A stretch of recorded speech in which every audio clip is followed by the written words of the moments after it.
Kugeza umuriro w'amashanyarazi kuri 70% by'ingo mu Rwanda ni igitekerezo cyatangiye mu mwaka wa 2009 bivuye ku mushinga banki y'isi yemeje gutera inkunga wo gukwirakwiza amashanyarazi mu duce dutandukanye tw'igihugu uzarangira muri 2017.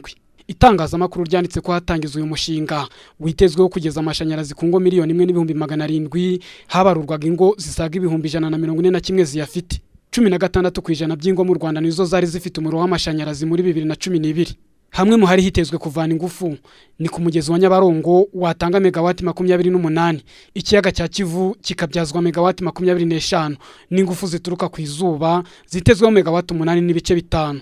Hari n'indi mishinga yateganijwe gutanga ingufu irimo wa Rusumo wateganijwe gutanga megawati 8, megawati 147 zo kuri Rusumo ya gatatu n'izindi megawati 400 ziteganywa kuzava mu gihugu cya Ethiopia.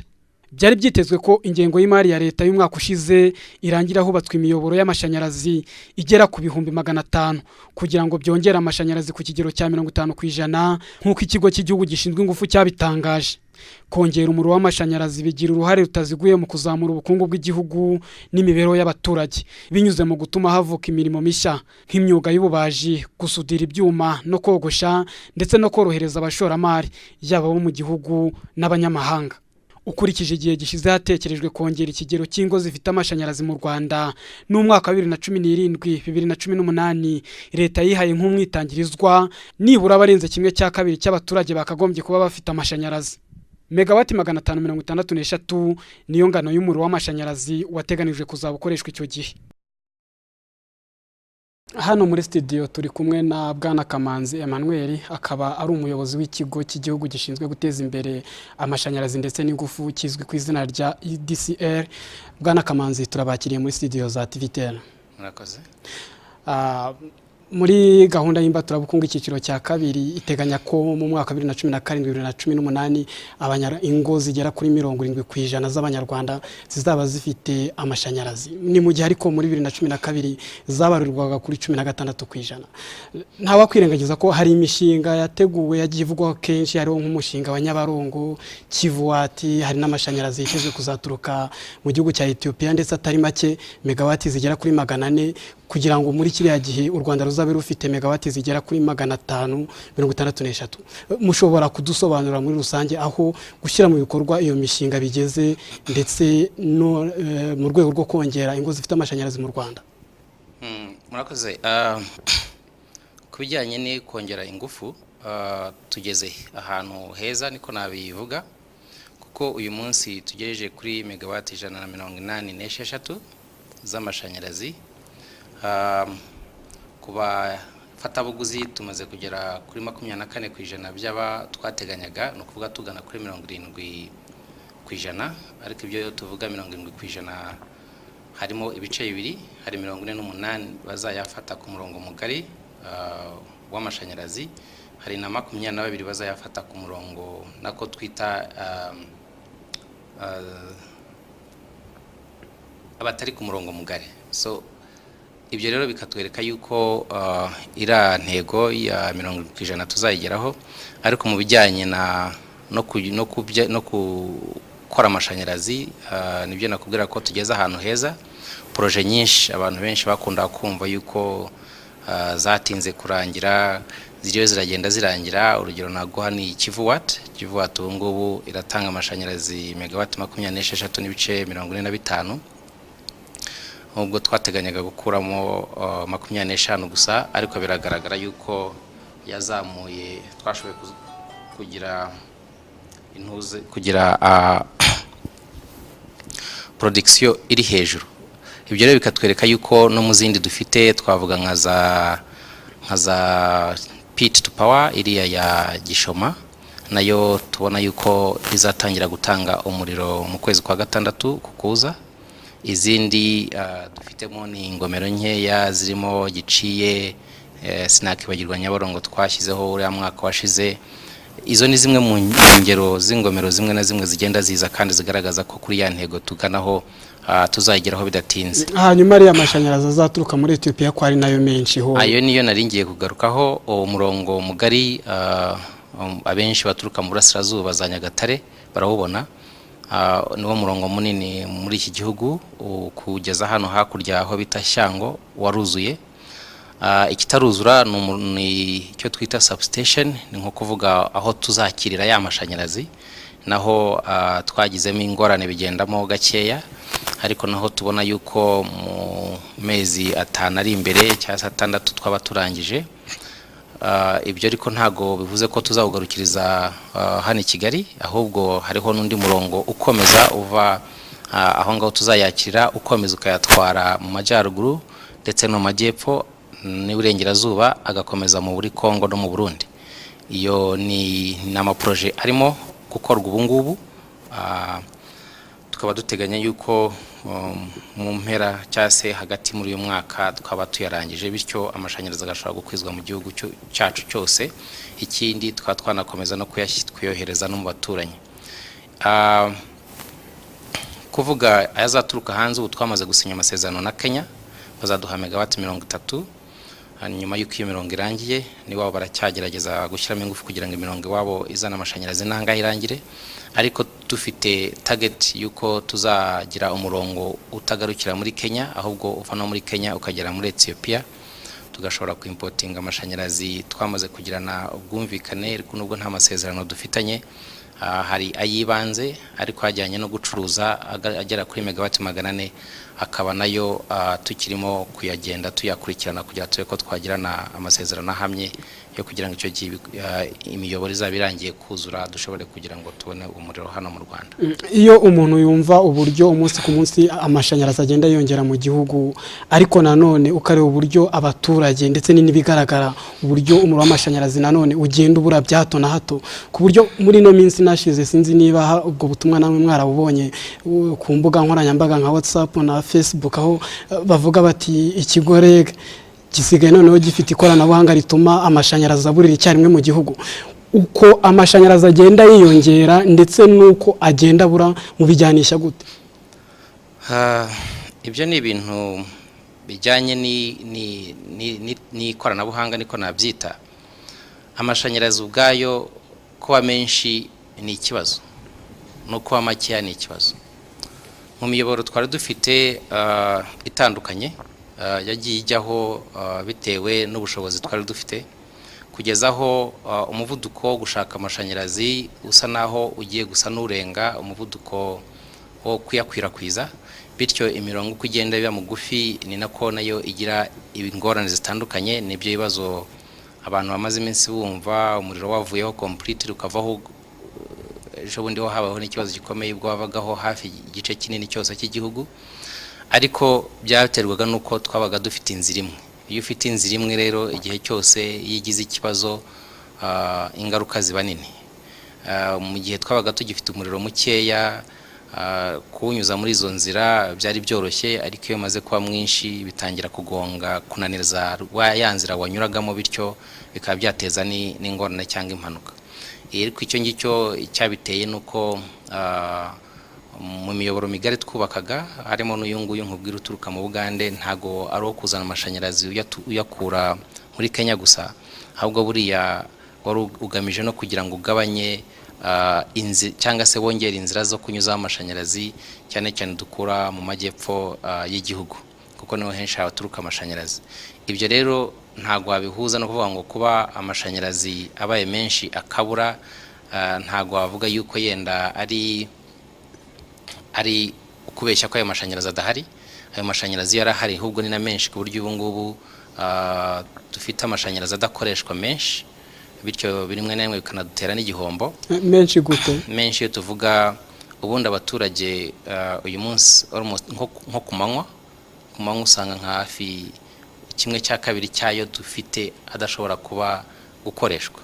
No kuvuga haba inganda, hari abaturage, kibi kibazo. Bikaba biterwa n'iki? Biterwa nuko tutari twageze inganda zihagije, ikindi n'abaturage bacu batari bagera ku bushobozi bwo gukoresha umuriro uko bikwiye, cyangwa se ikindi nabishyiraho nuko amaproje cyangwa se developments zari zagenwe mbega ko ikigezi zaba zahageze nazo zagizemo yenda ibibazo zigakererwaho gake, bityo ugasanga dufite umuriro usaguka udafite aho gukoresha cyane cyane ku manywa.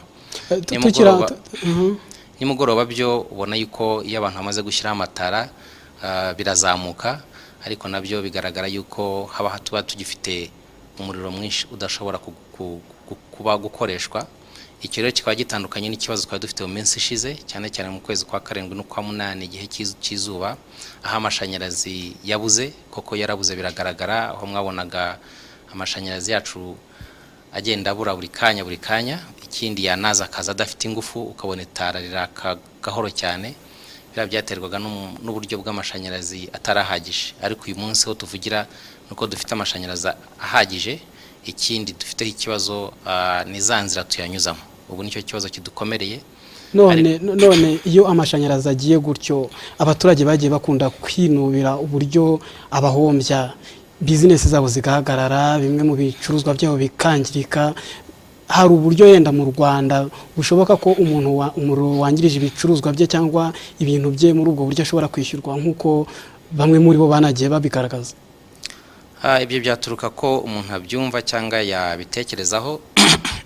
Mu by'ukuri ibyangizwa n'amashanyarazi kereka nk'ejo bundi cya kibazo twahuye nacyo cyabaye nyiranga amasaha agera muri hafi 10, igihe habagaho ikibazo cy'uko umuriro warabuze mu gice kinini cy'igihugu, nibwo ubundi mu bikoresho bikoresha amashanyarazi koko bishobora kugira icyo byangiza. Ikindi ni inganda runaka, ariko ibyinshi bigaragaye bibaye bigaragara ko byaba byaturutse ku ruhande rwacu, yenda abantu babiganira. Sinahita nemeza ngo yenda buri muturage mu gitondo ntihagira icyangirika aza yirukanyira kuri REG cyangwa mwatubwira inzira umuntu ashobora kunyuramo, igisabwa kugira ngo bibashe kwishyurwa ibintu nk'ibyo ngibyo. Icyambere iyo habaye ikibazo kitewe n'amashanyarazi, nitwe ba mbere bahagera, kuko tugomba kumenya ko ibyo ikibaye ari twe giturutseho. Kuba umuriro wabura, ibyo byo nibisanzwe, ibyo byo ntago naguha garanti yuko umuriro utazabura, ariko icyo turwana nacyo no kugerageza ku buryo umuriro utabura kenshi, kugabanya inshuro umuriro buramo. Ubundi mu bantu baba bafite ibikoresho byangirika ku isi yose, birazwi ko umuntu agomba kuba afite ikindi kintu kibyara umuriro w'amashanyarazi kugira ngo habaye icyo kibazo habe hari ubundi buryo bumufasha kugira ngo atagira ibyangirika. Ubwo rero ntago ibindi tuzi kereka ibikoresha amafirigo n'ibindi, ibyo nabyo kandi nabyo bigira iminota cyangwa se amasaha byamara kugira ngo byangirike. Hariho twibaza yuko abantu babireba, ntago navuga ngo nubuhe buryo kuko nta mechanism yindi hari. Icyo twe dukora iyo habaye ikibazo uburyo icyo dukora ako kanya no kuvuga ngo tubanza gukuraho wa muriro kugira ngo utagira byinshi wangiriza. Iyo habaye nk'ikibazo tujya twumva ngo amazu yahiye, iyinzi hiye, icyo twihutira no kubanza gukuramo umuriro muri ako gace kugira ngo umuriro wacu utaza kugira ibyo wangiza. Ariko ubundi muri uko amashanyarazi yacu ateye, tugira ubwirinzi bubiri butandukanye. Hari ubwirinzi uva kuri transformer, ukagira n'ubwirinzi ugeze ku nzu. Icyo gihe iyo transformer idashaka kukurinda, protection twashyize ku nzu irakurinda. So ibyo rero abantu babyitwaza ngo umuriro wacu wabangirije ibintu, ibyo ntaho twari twabisanga ko ikintu cyabanza kwangirika ni cash power yacu. Turaza tukayikora tugasanga nenzima. Bivuga ngo ikibazo kiri imbere mu nzu. Hanyuma mu minsi ishize ibiciro byarongerewe by'amashanyarazi, abantu bamwe bibwira yuko noneho kuba bizamutse na service zigiye kuba nziza, ariko ibibazo nk'ibyo ngibyo biracyagaragara.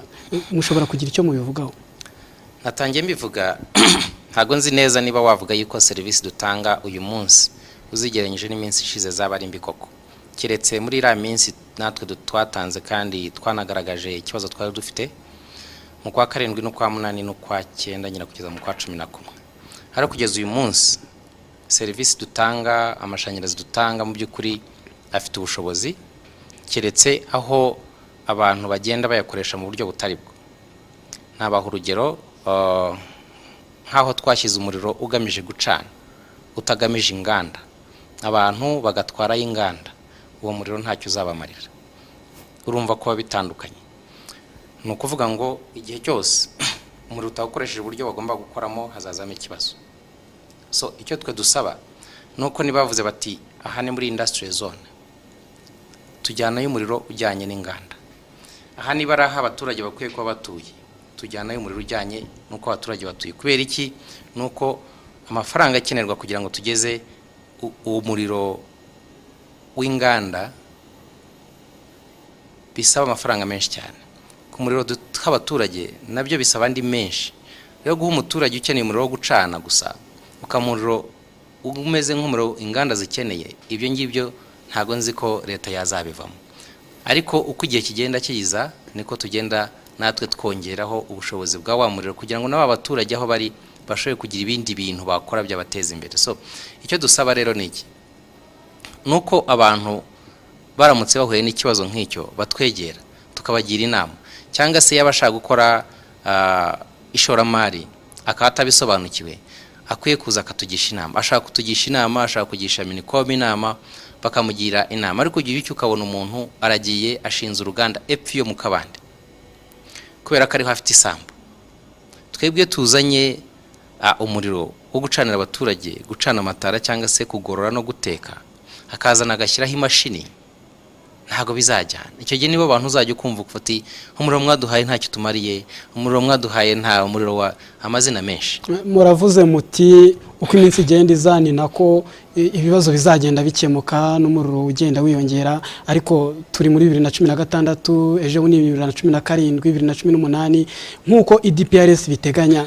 Murahamya 100% ko ibi bibazo bizaba byakemutse muri 2012, 2018, abaturage bose bafite amashanyarazi ku kigero cya 70% ndetse n'ibyo bibazo byakemutse? Ibyo bibazo bizaba byakemutse, ariko icyo dusaba ni ubufatanye. Hariho ababumva yuko bitureba gusa nk'ikigo cya leta gishinzwe guteza imbere ingufu, cyase nka REG nk'ikigo gishinzwe guteza imbere no gukwirakwiza ingufu, bakibagirwa ko bafite mu ruhare. Ubu icyo nakubwira nuko inganda nyinshi zifite aho zigomba kuba zibarizwa, ariko ntibigutangaze ko ejo mu gitondo uzabyuka ugasanga hepfo yiwawe mu rugo hari uruganda. Mu by'ukuri ibyo ngibyo ntago biri mu bushobozi bwacu, ariko biri mu bushobozi bwanjye nawe na buri wese nk'umunyarwanda, kugira ngo aho ibintu byagenewe ariho bikorerwa. Ibyo bizakora iki? Ibyo bizatugabanyiriza kugira ngo aho kugira ngo nshyire amashanyarazi uruganda rumwe, nsanga inganda 20 hamwe nziha amashanyarazi, bizagabanyiriza igiciro leta, kandi none bidufasha kugira ngo tubone amafaranga yandi yo kuyashyira wa munyarwanda wundi nawe utuye hirya yaho izo nganda ziri ku giciro cyoroshye. Ikindi nakubwira nuko iyo tugereje umuriro w'amashanyarazi, yenda abanyamakuru mukunda kugenda muzajye mubaza abaturage, ese iyo ipoto ihagaze ku rugo rwawe ukaba udafite amashanyarazi bivuze iki? Twe twarayahagejeje. Ubu ngubu nakubwira ko imirenge Nyiranga isigaye idafite amashanyarazi igera kuri 21 ku mirenge 416. Bivuze iki? Ubundi twakaye twarageze kuri 70% na kera. Ariko ubundi yenda tukiri aho ngaho 70% n'ukwegereza abaturage amashanyarazi cyangwa n'ukuyabaha? Twebwe iyo tuvuga 70% nuko uba ufite cash power ku nzu yawe. Ariko uyu munsi turibaza tuti, ese ko twagejeje amashanyarazi hafi mu mirenge yose y'igihugu, hafi mu midugudu hafi ya yose y'igihugu, ariko umudugudu niba utuye n'abantu 100, niko se bimeze mu midugudu yose y'igihugu hafi ya yose? Navuze hafi ya yose, nago zavuze yose, ariko ndashaka kuguha urugero. Banza ugere mu midugudu ifite amashanyarazi, uzikorera ubwo bushakashatsi umunyamakuru, unabaze n'abaturage, ubaze n'impamvu badafata amashanyarazi. Twebwe ikibazo dufite uyu munsi nuko amashanyarazi agera hahandi abantu 100 bahari, ugasanga 20 nibo bonyine bashaka kuyafata. Urenze nayo 20 musanga biterwa na 20 abayafite, ugasanga abayakoresha ni 12. 8 bisubiriye ku gatadoba, baracana gatadoba. Leta yaratanze ibihumbi n'ibihumbi igira ngo imugezeho amashanyarazi. Bituruka ku kirero, bituruka ku myumvire y'abaturage. Umuturage arishaka avuga ngo amashanyarazi arahenze, nyamara umuturage ucana amatara atayatekesha, adafite televiziyo, adafite firigo, ntago arenza amafaranga 1500 cyangwa se 2 ku kwezi acana ya matara abiriye. Ariko wa muturage akoresha amafaranga yenda 1500 agura peteroli. Wa muturage ni wa muturage ku munsi anywa Primus 2. Biterwa n'icyo umuntu ashaka kugira ngo agihe agaciro. Ikimufitiye agaciro nta gishyira imbere, ahubwo agashaka iby'ubuntu. Iby'ubuntu leta ibara bimuhaye mu by'ukuri, urebye amafaranga dushyiramo kugira ngo tugeze umuriro ku nzu yawe, ukara n'amafaranga dusaba 56,000 arahabanye cyane. Ni ukuvuga ngo leta almost iba yabiguhereye ubuntu, noneho ukinanirwa kuvuga ngo na 56 mbitange, bikakugora. Twashyizeho uburyo bwiza bwo kugira ngo abantu bishyura mu bice, ukishyura 15, ayandi ukayishyura mu gihe nyirango cy'umwaka, mu buryo bukorohereza abaturage kugira ngo bashobore gufata umuriro.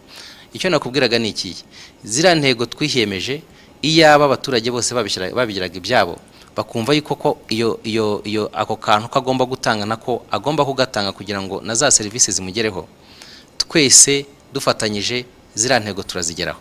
Ariko niba bategereje ko byose 100% bizakorwa na leta, bizatugora, tuzabigeraho kera cyangwa se tuzanabigeraho mu gihe ariko bituvunye cyangwa se bivunnye leta. Icyo nicyo gihe navuga ngo ntago kureba intego byonyine bihagije, ahubwo turebe tuti ese ndakora iki ngiye nk'umuntu, contribution yanjye kugira ngo zira ntego tuzigereho ni yihe. Icyo nicyo cy'ingenzi. Naho ubundi ugiye gukurikiza aho tugeze n'ibyo tumaze gukora ni byinshi, ni binini. Niyo mpamvu nkubwiye ngo imirenge 20 hafi n'umwe n'itari yagerwamo n'amashanyarazi mu gihugu. Icyo hari icyo bisobanuye, kandi tubona yuko yo tuzatwara irangije. Ni turamuka twese tubyumvishe kimwe, yaba ari uturere, yaba ari abaturage ku giti cyabo, twese tugashyira hamwe imbaraga zacu, kuko ntago guteza imbere igihugu bizaturuka kuri ministeri imwe cyangwa se kuri institution imwe, ntago bishoboka. Ni twese hamwe tugomba gukorera hamwe. Niba ugiye kugena aho ishuri rijya, ugomba kureba uti ese iri shuri rimariye iki aba baturage, ese ibikorwa remezo biherereye hehe. Kuko nunsaba kujyana nushyira ishuri muri kilometero 5, bizabinsaba amafaranga yakubatse iryo shuri inshuro 3 kugira ngo mugezeho umuriro. Bivuze iki? Ibyiza nuko yaryigiza hafi y'ibikorwa remezo aho biri. Niba ugiye gushyiraho uruganda, wivuga ngo isambu ya data, isambu ya mama cyangwa isambu naragiwe cyangwa se ko niguriye ejo bundi kagashyira hariya, ugahashyira uruganda utarebye neza aho umuriro n'ibikorwa remezo biri, ubwo ngubwo uzaba ushyira umuzigo kuri leta. Ibyo nibyo bishatse kuvuga ko imyumvire y'abaturage ndetse na buriya buryo bwo kutitabira gutura ku midugudu ngo bajye ahantu ibikorwa remezo bishobora koroha kubihageza, ni imwe mu mbogamizi mu gihura nazo. Nicyo kinini dufitemo mu mbogamizi dufite nuko abaturage batumva ibyiza leta ibazaniye ngo nabo bayitera inkunga. Kwitera inkunga nta kindi basaba cyangwa nta kindi tunabakeneyeho, nuko mu byo bakora byose babanza bakamenya muri igenamigambi ibigamije gukorwa, mu bigamije kugezwa ku baturage. Ndaguha urugero rworoshye, nje nkunda gukurikira amakuru yanyu n'ayandi mateleviziyo n'amaradiyo, ariko ujya kumva ngo umuturage bamusenyeye. Mu by'ukuri amafaranga bayashyizemo ni menshi, ariko amabwiriza aba yaratanzwe, ariko umuntu akabirengaho akabikora. Ibyo nibyo mvuga ngo umuturage afite uruhare runini kugira ngo izi ntego twiyemeje nka leta nk'igihugu tuzigereho. Ariko igihe cyose umuturage azajya yica amatwi agakora ibyo yishakiye, akabikora uko abyumva, ni nk'uko waba ushaka kwiruka umuntu agaturuka inyuma akagukurura. Umbajije utuzagerayo ryari, ntago ntashobora kubisubiza kubera ko hari umuntu nkurura inyuma. Uwo muturage rero areke kudukurura, ahubwo adutera inkunga, turebe kuntu izi ntego tuzigeraho. Ndabashimiye cyane Kamanzi. Murakoze ku butumire bwanyu. Reka namwe tubashimire mukomeje gukurikira TV10, dukomeza n'andi makuru.